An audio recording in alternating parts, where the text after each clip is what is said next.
नमस्ते. डॉक्टरही सांगतात सकाळच्या या 11 चुका घातक आहेत. हल्ली प्रत्येक व्यक्ती कोणत्या ना कोणत्या आरोग्याच्या समस्येशी 2 हात करण्याचा प्रयत्न करत असतो. पण मंडळी, खरं तर आपल्या आरोग्याची खरी चावी आपल्या सकाळी उठल्यापासूनच्या सवयींमध्ये असते. आपल्या नकळत आपण सकाळी अशा काही चुका करतो ज्या चुकांना आपण छोट्याशा समजतो आणि त्याच चुका भविष्यात मोठ्या आणि महागड्या आजारांना निमंत्रण देतात. आज मी तुम्हाला अशा 11 चुकांबद्दल सांगणार आहे, ज्या उद्यापासूनच तुम्ही बंद केल्या तर तुमचं आयुष्य आरोग्यदायी होईल. त्यामुळं व्हिडिओ शेवटपर्यंत नक्की बघा. या आहेत त्या 11 घातक चुका. नंबर 1, ताडकन बेडवरून उठणे. डोळे उघडल्याबरोबर झटक्यात उठून उभं राहू नका. झोपेत असताना आपलं शरीर आणि रक्ताभिसरण एका वेगळ्या लयात असतं. अचानक उठल्यामुळं रक्तदाब म्हणजेच BP एकदम बदलतो, ज्यामुळं मेंदूला रक्तपुरवठा कमी पडतो. यामुळं चक्कर येणे किंवा डोळ्यांसमोर अंधारी येण्याची दाट शक्यता असते. यावरील उपाय: झोपेतून जाग आल्यावर आधी उजव्या कुशीवर वळा आणि मग हाताचा आधार घेऊन हळूच उठा. बेडवर बसूनच हातापायांची थोडी हालचाल करा आणि मगच जमिनीवर पाय ठेवा. नंबर 2, उठल्याबरोबर फोन बघणे. जी चूक आजकाल आपण सर्वजण डेली करत असतो. झोपेतून उठल्याबरोबर मोबाईल बघितल्यामुळं मेंदूवर प्रचंड ताण येतो. मोबाईलमधील निळा प्रकाश म्हणजेच ब्लू लाईट्स तुमच्या डोळ्यांच्या नसा कमकुवत करतो. यामुळं मेंदूला मिळणारी नैसर्गिक विश्रांती थांबते आणि दिवसभर मानसिक थकवा जाणवतो. सकाळी उठल्या उठल्या सोशल मीडिया पाहिल्यामुळं स्वभाव चिडचिडा होतो आणि दिवस खराब जातो. यावरील उपाय: सकाळी उठल्यावर किमान 1 तास फोनला स्पर्श करू नका, ज्यामुळं तुमच्या मेंदूला दिवसाची सुरुवात करण्यासाठी नैसर्गिक वेळ मिळेल. नंबर 3, रिकाम्या पोटी चहा कॉफी. ही जगातील सर्वात मोठी चूक आहे. चहामधील कॅफेन आणि टॅनिनमुळं पोटात प्रचंड प्रमाणात हायड्रोक्लोरिक ॲसिड वाढते. यामुळं पोटाचे अस्तर खराब होऊन अल्सर होण्याची भीती असते. सकाळी उठल्याबरोबर चहा प्यायल्यामुळं शरीरातील पोषक तत्वे शोषून घेण्याची क्षमता कमी होते. मलाही सकाळी सकाळी चहा प्यायची सवय होती. आजारी पडले तेव्हा समजलं की ही छोटीशी चूक किती महागात पडते. यावरील उपाय: चहा घेण्यापूर्वी किमान 1 ग्लास साधे किंवा कोमट पाणी प्या. जर तुम्हाला सवय असेलच तर चहासोबत 2 भिजवलेले बदाम किंवा अक्रोड खा, ज्यामुळं ॲसिडचा परिणाम कमी होईल. नंबर 4, पाणी न पिता दिवसाची सुरुवात करणे. रात्रभर शरीर पाणी न मिळाल्यानं डिहायड्रेट झालेलं असतं. सकाळी उठल्यावर पाणी न पिणे म्हणजे शरीरातील विषारी घटक तसेच साठवून ठेवणे होय. कोमट किंवा साधे पाणी प्यायल्यामुळं आतड्यांची हालचाल सुधारते आणि पोट साफ होण्यास मदत होते. पाणी हे तुमच्या त्वचेवर चकाकी आणते आणि शरीराचे तापमान संतुलित ठेवते. यावरील उपाय: तांब्याच्या भांड्यातील किंवा कोमट पाणी बसून घोट घोट पिण्याची सवय लावा. यात तुम्ही लिंबू किंवा मध टाकू शकता, ज्यामुळं शरीर नैसर्गिकरित्या डिटॉक्स होईल. नंबर 5, सकाळचा नाश्ता टाळणे. कामाच्या घाईत नाश्ता न करणे आरोग्यासाठी अत्यंत धोक्याचे आहे. रात्रीच्या जेवणानंतर सकाळपर्यंत पोट रिकामे असल्यामुळं पित्त आणि गॅस वाढतो. नाश्ता टाळल्यामुळं मेंदूला मिळणारी ऊर्जा कमी होते, ज्यामुळं एकाग्रता कमी होते. यामुळं दुपारच्या वेळी खूप भूक लागते आणि आपण अतिप्रमाणात जेवण करतो, ज्यानं वजन वाढते. यावरील उपाय: सकाळी 9 वाजेच्या आत पौष्टिक नाश्ता नक्की करा.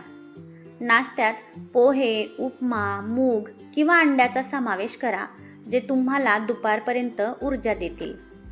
नंबर 6, नाश्त्याला गोड किंवा मैद्याचे पदार्थ खाणे. सकाळी खूप गोड मैद्याचे किंवा पॅकेटमधील पदार्थ खाणे टाळावे. यामुळं रक्तातील शुगर अचानक वाढते, ज्याला शुगर स्पाइक म्हणतात. काही वेळातच ही शुगर कमी होते आणि तुम्हाला पुन्हा खूप थकवा जाणवतो. सकाळी नेहमी प्रथिने म्हणजेच प्रोटीन्स आणि फायबरयुक्त पदार्थ खावेत, जे दिवसभर ऊर्जा देतात. यावरील उपाय: नाश्त्यात साखर किंवा गोड पदार्थांऐवजी प्रथिने वाढवा. मोड आलेली कडधान्य किंवा सुकामेवा खाल्ल्यामुळं रक्तातील साखर संतुलित राहते आणि भूकही लवकर लागत नाही. नंबर 7, सकाळी शरीराची हालचाल न करणे. सकाळी शरीराची थोडीही हालचाल न करणं ही आजारांना आमंत्रण देणारी सवय आहे. फक्त 10 मिनिटे योगासने किंवा चालल्यामुळंही स्नायू आणि सांधे लवचिक राहतात. व्यायामामुळं शरीरातील रक्तप्रवाह सुधारतो आणि हृदयाची कार्यक्षमता वाढते. जो व्यायाम करतो त्याचे म्हातारपण लांबते आणि शरीर ताठर राहत नाही. यावरील उपाय: खूप जिममध्ये जायची गरज नाही, पण किमान 15 मिनिटे सूर्यनमस्कार किंवा वेगाने चालण्याचा सराव करा. यामुळं तुमची प्रतिकारशक्ती वाढेल आणि म्हातारपण लांबणीवर पडेल. नंबर 8, सकाळी उशिरा उठणे. आजकाल आपण रात्रीचं जागून मोबाईल बघतो आणि सकाळी उशिराने उठतो.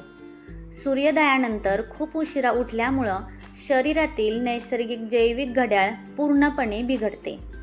यामुळं शरीरात आळस वाढतो आणि पचनक्रिया मंदावते. याशिवाय उशिरा उठल्यामुळं रात्रीची झोपही उशिरा येते. असं चुकीचं चक्र सुरू होतं. यावरील उपाय: रोज सकाळी किमान 6 ते 7च्या दरम्यान उठण्याचा सराव करा. सकाळी लवकर उठल्यामुळं तुम्हाला स्वतःसाठी वेळ मिळेल आणि मनाला एक वेगळीच प्रसन्नता लाभेल. नंबर 9, रागाच्या भरात उठणे. सकाळी उठतानाच मनात राग किंवा चिडचिड असू नये. रागामुळं शरीरात स्ट्रेस हार्मोन्स वाढतात, ज्यामुळं हृदयाची धडधड आणि BP वाढतो. दिवसाची सुरुवात शांततेत आणि सकारात्मक विचारांनी केल्यामुळं मानसिक ताण कमी होतो. सकाळी शांत राहिल्यामुळं तुम्ही दिवसभर कोणत्याही समस्येला धीराने सामोरे जाऊ शकता. यावरील उपाय: उठल्याबरोबर देवाची प्रार्थना करा किंवा मनाला पटेल असं एखादं सकारात्मक वाक्य बोला. आजचा दिवस माझा आहे आणि तो मी आनंदाने जगणार, असा विचार केल्यामुळं मन शांत राहतं. नंबर 10, कोवळ्या उन्हापासून दूर राहणे. सकाळी किमान 15 मिनिटे कोवळ्या उन्हात बसणे अत्यंत आवश्यक आहे. सूर्यप्रकाशातून मिळणारे व्हिटॅमिन D हाडांच्या मजबूतीसाठी आणि सांधेदुखी टाळण्यासाठी महत्त्वाचे असते. ऊन न घेतल्यामुळं मानसिक नैराश्य आणि तणाव वाढण्याची शक्यता असते. सकाळचे ऊन तुमच्या शरीरातील सेरोटोनिन म्हणजेच आनंदी राहण्यासाठीचे हार्मोन वाढवते. यावरील उपाय: सकाळी 7 ते 9 या वेळेत किमान 15 मिनिटे कोवळ्या उन्हात चाला किंवा बसा. यामुळे तुमच्या शरीरातील हाडे मजबूत होतील आणि शरीरात आनंदी हार्मोन्स तयार होतील. नंबर 11, चुकीच्या पद्धतीने ब्रश करणे. घाईघाईत किंवा खूप जोरात दात घासणे हिरड्यांसाठी घातक आहे. यामुळं दातांवरील नैसर्गिक कवच निघून जाते आणि दात घासताना दुखू लागतात. ब्रश करताना तो हलक्या हाताने आणि वर्तुळाकार फिरवणे गरजेचे असते. दात अस्वच्छ राहिल्यामुळं तोंडाचे आरोग्य बिघडते, ज्याचा थेट परिणाम हृदयाच्या आरोग्यावर होतो. काही महत्त्वाच्या गोष्टी. नंबर 1, बदल हळूहळू करा. या सर्व चुका एकाच दिवसात सुधारणे कठीण आहे, पण रोज एक वाईट सवय सोडण्याचा निश्चय करा. हळूहळू तुम्हाला नवीन चांगल्या सवयींची सवय होऊन जाईल. नंबर 2, सातत्य ठेवा. कोणताही बदल दिसून येण्यासाठी किमान 21 दिवस सातत्य हवे. त्यानंतर तुमच्या शरीरातील ऊर्जा आणि उत्साह दुप्पट झालेला दिसेल. लक्षात ठेवा, आरोग्य हीच खरी संपत्ती आहे, बाकी सर्व दुय्यम आहे. तुम्ही फिट असाल तरच तुमच्या कुटुंबाला आनंदी ठेवू शकाल. तुम्ही यातल्या कोणत्या चुका रोज करता आणि उद्यापासून कोणता बदल करणार हे कमेंट करून नक्की सांगा. माहिती आवडली असेल तर लाईक, शेअर आणि सबस्क्राईब करायला विसरू नका. धन्यवाद. श्री स्वामी समर्थ.